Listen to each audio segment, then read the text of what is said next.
So first of all, Jennie, if you can tell the people just a little bit about your day-to-day job and things like that. Yeah, so I'm a chiropractor. I currently work at Southcote Proactive Healthcare in Maidstone, and I've been doing it for about 8.5 years now. So usually see people with musculoskeletal complaints, and yeah, give people either home exercises and then manual therapy as well to kind of get them better. Nice. And I guess the idea today is just to gain a little bit of insight into perhaps how you're using your certification, how you're using the Recalibrate Wellbeing program with your clients, with your patients, and with the people that you meet possibly. So, well, let's go back to the beginning then, Jennie. What made you really want to become a Recalibrate Wellbeing Coach? So for me, it kind of came at a great time with Pip, one of our leaders here at Wellbeing People, being in our clinic. Personally, I've been on a bit of a journey myself with my own health since leaving uni, and I've been making these small little sustainable changes and reading lots of books and listening to lots of podcasts, just to kind of learn more about health and well-being and generally kind of lifestyle changes that I could make. So there was that kind of knowledge and that kind of interest from myself, linked therefore with, after kind of years out in practice and kind of seeing different patients, I just kind of got to the point where I thought there's certain patients that needed something extra to get them a bit better. There was either those kind of metabolic issues, increased weight, or kind of problems with diabetes, pre-diabetes, those kind of things that were kind of going on, which was almost stopping them from getting to that next level with their musculoskeletal kind of complaints and care. And I thought and wanted something else that kind of could kind of lead on from the kind of care that I was doing basically, and make it a bit more structured and give them that little bit of accountability to kind of help them out with those goals.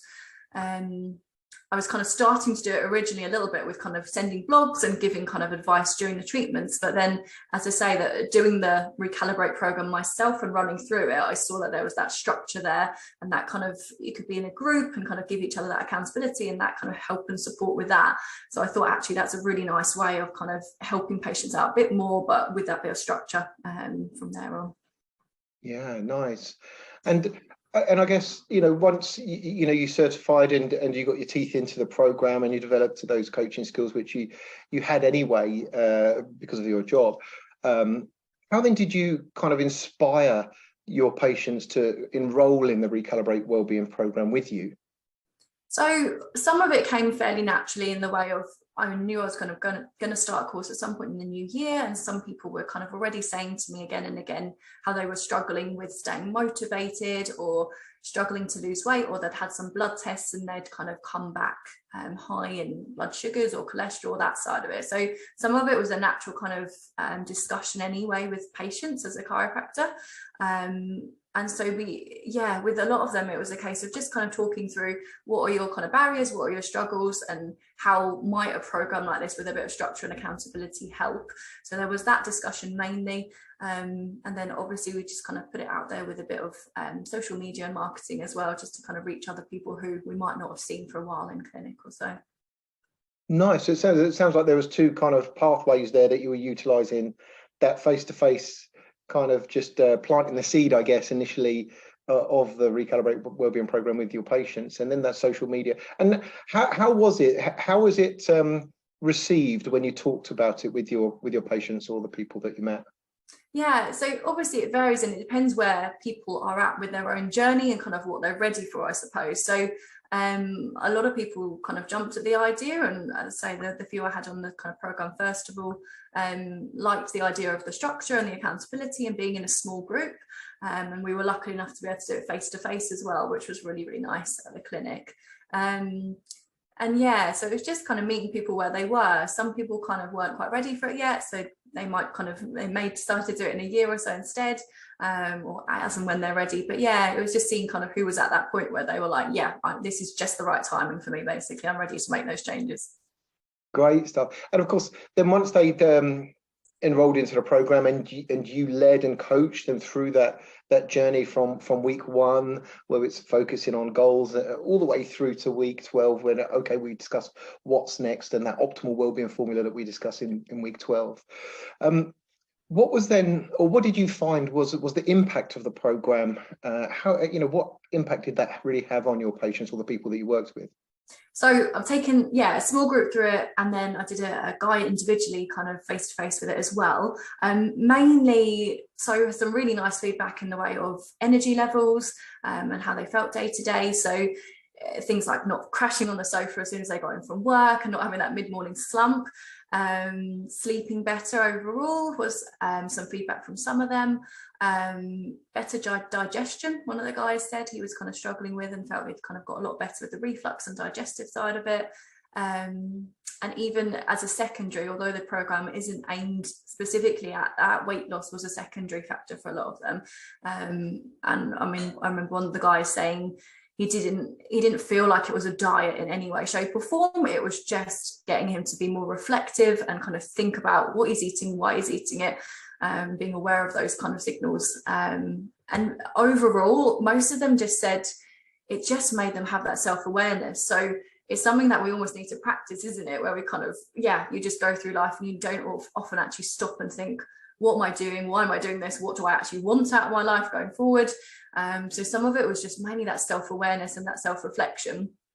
I know even for one of the guys on it, he was kind of he's close to retirement now, and was thinking kind of, I don't know what to kind of do when I retire, and how do I find a purpose, and how am I going to be with my health in the next 10 years? So it was for him also a journey of just kind of actually having those goals and kind of realizing he wants to get out and walk and go to Dartmoor and get into photography and carry on with his little DIY projects and stuff. So it was a mix of kind of, self-awareness, goal planning, and then the energy levels and that side of it as well.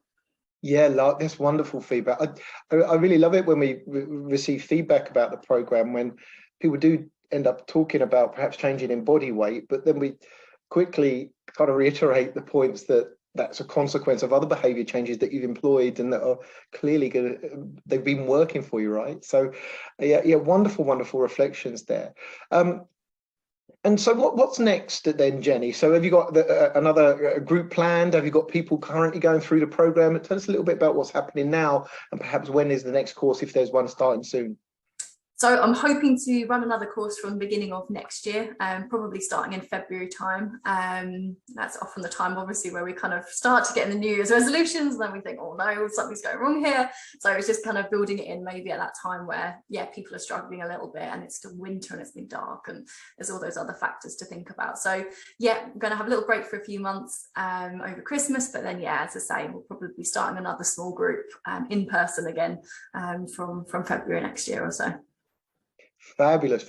And just one final thing then, Jennie, for people that are going to be watching this, if people are interested in connecting with you and are interested in discovering a little bit more about the Recalibrate Wellbeing program and that structure that you spoke around, how could they contact you, and where would they contact you? So personally, I've got a website called jcoxchiro.com. Also, you can contact me via southcote.com, which is my clinic. And then as a wellbeing coach as well, I'm obviously on the Wellbeing People website under the coach profiles in there as well. Fabulous. Well, thank you so much for providing a short amount of time today, but really kind of painting that picture and sharing a few insights into the impact of, number one, becoming a Recalibrate Wellbeing coach, but also the impact of utilizing the program with existing patients and how it impacts their performance and their health and their well-being as well. So really wonderful reflections. So Jennie, thank you so much for all of your efforts and for sharing your reflections today. No worries at all. Thanks a lot.